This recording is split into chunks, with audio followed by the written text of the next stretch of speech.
नमस्ते दोस्तों, आप सबका एक बार फिर से स्वागत है आपके अपने YouTube चैनल सत्य सनातन में। पिछले दो वीडियो में हमने आप लोगों के सामने दो सवाल रखे थे। हमारे इजरायली दर्शक मित्र ने वो सवाल रखे थे।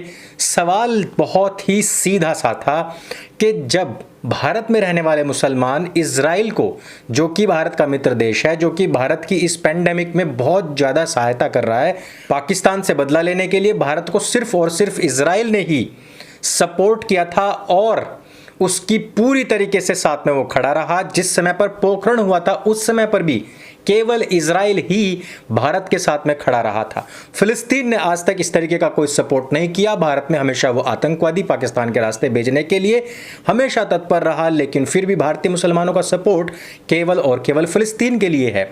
सवाल बहुत ही लाजमी थे और बहुत छोटे छोटे दो सवाल थे कि अगर भारतीय मुसलमान फिर भी फिलिस्तीन को सपोर्ट कर रहे हैं तो उस सपोर्ट में वो नरेंद्र मोदी को नाजी कह रहे हैं। नाजी इसलिए बदनाम थे क्योंकि उन्होंने 60 लाख यहूदियों को मारा था। जो लोग मोदी को नाजी कह रहे हैं वही लोग इजरायलियों को, यहूदियों को आतंकवादी बता रहे हैं। तो बहुत सीधी सी बात है कि भाई आप पहले ये तय कर लीजिए कि क्या नरेंद्र मोदी नाजी है या फिर यहूदी आतंकवादी हैं। और दूसरा सवाल इससे भी ज्यादा छोटा था कि पूरे विश्व के अंदर 180 करोड़ से अधिक आबादी वाले मुसलमान, जो भारत में 30 करोड़ से अधिक हो चुके हैं, वो भारत में आए दिन इस बात का विधवा विलाप करते रहते हैं कि वो अल्पसंख्यक हैं। लेकिन पूरे विश्व में केवल 90 लाख की आबादी वाले इजरायली क्या अल्पसंख्यक नहीं है? क्या उनके लिए उनका दिल नहीं पसीजता? क्या उनका दिल उनके लिए नहीं रोता? आज तीसरा सवाल हमारे इजरायली मित्र के द्वारा इन्हीं मुसलमान लोगों से, बहुत सिंपल सा और बहुत छोटा सा सवाल है। पिछले कुछ दिनों से मुसलमानों ने अपने साथ में उन सभी के सभी आंदोलन जीवियों को साथ मिला लिया है जो किसान आंदोलन में पड़े हुए थे। जी हाँ, इन लोगों ने भी भारतीय मुसलमानों की संगत में रह करके आए दिन बाप बदलने की जो रीति थी वो अपना ली है। अब इन्होंने तुरंत ही फिलिस्तीन को पकड़ लिया है और वो फिलिस्तीन का सपोर्ट कर रहे हैं। यही नहीं, जो लोग बामसेफ, मूल निवासी और भारत मुक्ति और हिंदुओं को यहूदियों का वंशज या यहूदियों की तरह ही बता करके उनको यूरेशिया भेजने वाले लोग जो हैं वो भी फिलिस्तीन को सपोर्ट कर रहे हैं। इन सपोर्ट्स में कुछ मैसेजेस दिए जा रहे हैं। कुछ लोगों का कहना है कि 1945 के आसपास, कुछ लोगों का कहना है कि 35 के आसपास यहूदियों ने पैलेस्टाइन में आकर के शरण मांगी थी और यहां पैलेस्टाइन के जो लोग थे उन्होंने खैरात में यहूदियों को जमीन दी थी और वो वहां पर शरणार्थी के रूप में आए थे।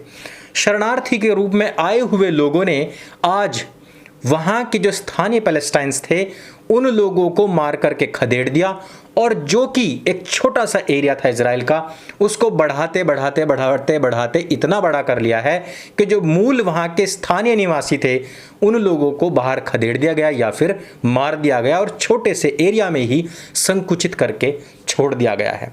हमारे इजरायली मित्र भारत की बहुत गहनता के साथ में स्टडी करते हैं और उन्होंने एक छोटा सा सवाल मुसलमानों से पूछा है।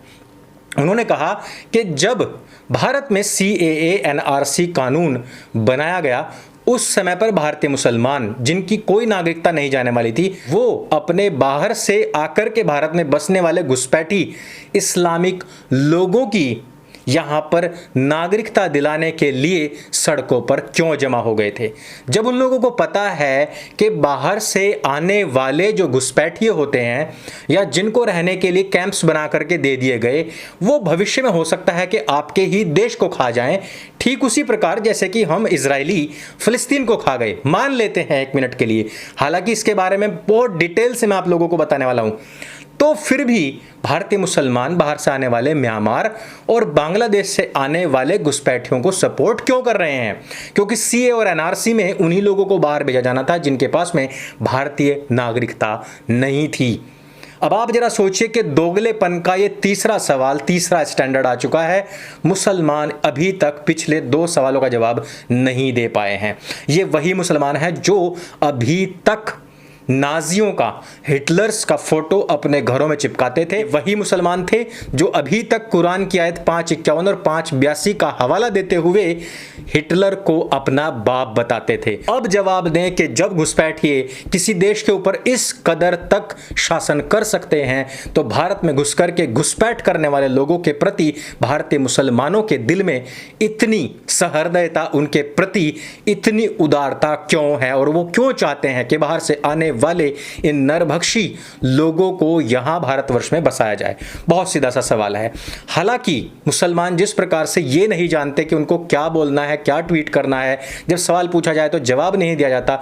इनके पूर्व के एक नाजायज पिताजी जिनका नाम है इमरान खान, यानी कि पाकिस्तान के प्राइम मिनिस्टर, वो भी नोआम चॉम्स्की जो कि एक अमेरिकन व्यक्ति थे, फिलिस्तीनी व्यक्ति बता करके एक फेक कोट लिख करके ट्वीट कर दिया।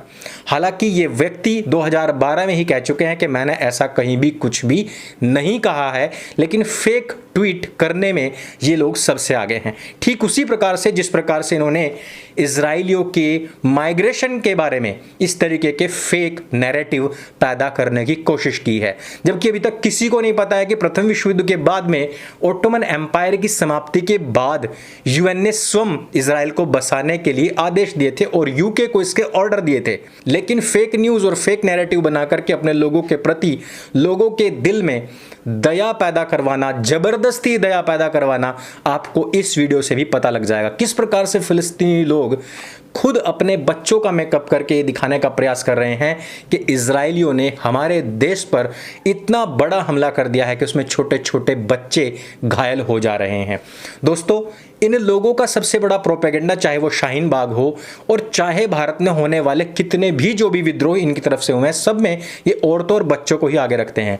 वही ठीक प्रकार का तरीका जो कि फिलिस्तीन में अपनाया गया है। फेक ट्वीट्स, फेक नैरेटिव और फेक कोट्स, यहीं पर बात रुक जाती तो अलग बात होती।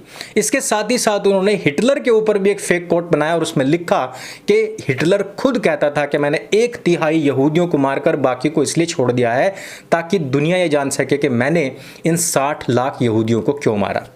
दोस्तों, मैं भी एक कोट बना देता हूं, मैं भी एक पोस्ट बना देता हूं जिसमें तारा सिंह गदर वाले ये कह रहे हैं कि हमने इन सारे के सारे मुसलमानों को भले ही पाकिस्तान भेज दिया, लेकिन थोड़े से हमने भारत में इसलिए रख लिए थे ताकि हिंदुओं को ये बात हमेशा हमेशा के लिए दिमाग में रहे कि हमने बाकियों को क्यों मार करके यहां से पाकिस्तान खदेड़ा था। इस प्रकार का जब फेक ट्वीट ही लिखना है और फेक कोट्स ही बनाने हैं तो बाकी सही तो ये क्यों नहीं। और भारतवर्ष में ये जो नैरेटिव बन रहा है, जो फिलिस्तीन का सपोर्ट और इजराइल का विरोध हो रहा है, इसकी नींव में अगर हम जाएं तो वो हमें मिलती है इंदिरा गांधी शासनकाल से। इंदिरा गांधी शासनकाल में ही यासिर अराफात को नेहरू शांति पुरस्कार दे दिया गया था। ये वही यासिर अराफात है जिसके सिर पर तकरीबन 2000 लोगों की हत्या का आरोप था। 8 से अधिक विमान इसने खुद ने हाईजैक करवाए, जिसने कि पूरे विश्व को बारूद के ढेर पर रख दिया और जिसने कि खुद आतंकवाद की स्थापना की। और यही नहीं, इंदिरा गांधी के जाने के बाद में राजीव गांधी ने इंदिरा गांधी अंतर्राष्ट्रीय शांति पुरस्कार भी इसी यासिर अराफात को दिया था। यासिर अराफात फिलिस्तीन, इस्लाम, कुरान और उनके जितने भी मान्यताएं हैं, उन सब को यहाँ भारतवर्ष में कांग्रेस शासन काल के दौरान सर आंखों पर रखा गया और उसी तरीके का माहौल बना हुआ था। और वो माहौल अब आकर के टूटा है क्योंकि सच्चाई लोगों के सामने आ चुकी है। जबकि बाद में इसी यासिर अराफात ने खुद कश्मीर के लोगों का समर्थन करते हुए कहा कि कश्मीर की स्थिति ठीक वैसी ही है जिस प्रकार की फिलिस्तीन की बनी हुई है।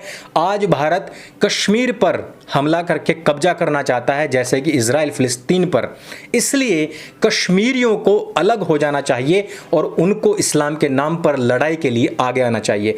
कश्मीर में जो अभी तक के हालात बने हुए थे वो यासिर अराफात के भड़काए हुए थे, जिसको कि कांग्रेसियों के आकाओं ने शांति के बड़े बड़े पुरस्कार दिए थे। अब बात करते हैं उस फेक नैरेटिव की जिसमें यह बताया जाता है कि फिलिस्तीन के नवाबों ने खैरात में इजराइल को जमीन दी थी और उन्होंने इन ही फिलिस्तीनियों को घेर घोट करके मार दिया और उनकी जमीनों पर हमला करते चले गए। दोस्तों, फिलिस्तीन और इजराइल के युद्धों की इस पूरी लिस्ट को देखिए। इस लिस्ट में आपको पता लगेगा कि किस प्रकार से फिलिस्तीनियों ने इजराइलियों पर बार बार हमले किए और इजराइलियों ने उन युद्धों को बार बार जीता है और जीते हुए जो विजित क्षेत्र थे उन पर उन्होंने कब्जा कर लिया है। यानी कि आप जिनकी किताबों में खुद यहूदियों के खिलाफ इतनी भयंकर बातें लिखी हुई हों कि यदि अंतिम यहूदी व्यक्ति अपनी जान बचाकर मुसलमानों से किसी पत्थर के पीछे भी छिप जाएगा तो पत्थर भी खड़ा होकर के गवाही देगा कि मेरे पीछे यहूदी छिपा हुआ है, आओ इसको मार दो। अंतिम यहूदी के अंत से पहले तो इनको जन्नत भी नहीं मिलेगी। इतनी भयंकर बातें इनकी किताबों में है और ये बात कर रहे हैं कि हमने यहूदियों को खैरात में ज़मीन दी थी। ठीक उसी प्रकार से जिस प्रकार से नरेंद्र मोदी एक आम कार्यकर्ता जिसके पीछे कांग्रेस पड़ी रही, उसके साथ में युद्ध करती रही, नरेंद्र मोदी का कद बढ़ता चला गया और यही नहीं, जो व्यक्ति 2019 में हार सकता था उसको इतनी गालियां दी, उसके साथ में इतने युद्ध किए कि वो और मजबूत हो गया। आज भी स्थिति वही है कि कांग्रेस लगातार नरेंद्र मोदी के पीछे पड़ी हुई है, लगातार उसको गाली देती है, लगातार उस पर हमले करती है और वो व्यक्ति उतना ही मजबूत होता है। इजराइल की स्थिति ठीक वैसी ही है, उसको कोई ज़मीन खैरात में नहीं दी गई थी, बल्कि उन्होंने शहरी इलाकों में ज़मीन ना खरीद के बहुत दूर दराज के और निर्जन प्रांत पहले आकर के स्वयं खरीदे थे, जमीनों के पक्के कागज बनवाए थे और फिर उनकी आलिया यानी कि उनकी लहरें आई थी, वो लोग वहां पर उतरे और उन्होंने उन निर्जन प्रांतों में अपने घर बना करके वहां पर सरवाइव किया और फिर इन फिलिस्तीनियों ने उनके ऊपर हमला किया और इन फिलिस्तीनियों को हरा करके उन्होंने उनके क्षेत्रों पर कब्जा कर लिया। इन सच्चाइयों से आपका रूबरू होना, फिलिस्तीनियों के प्रति कांग्रेस का इतना समर्थन और इतना उनके प्रति लीन होना, ये इस बात को समझाता है और बताता है कि भारत में अभी तक क्या स्थितियां चल रही थी।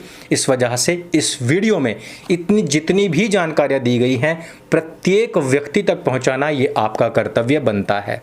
तीसरा सवाल जो हमारे इजरायली मित्र ने पूछा है बहुत जायज़ है और इस पर भारतीय मुसलमानों को जवाब देना ही चाहिए। ये वीडियो अगर आपको जानकारी से भरपूर लगे तो उसको सबके साथ में शेयर अवश्य कीजिए। मेरे संग बोले सत्य सनातन वैदिक धर्म की जय। जय हिंद, वंदे मातरम।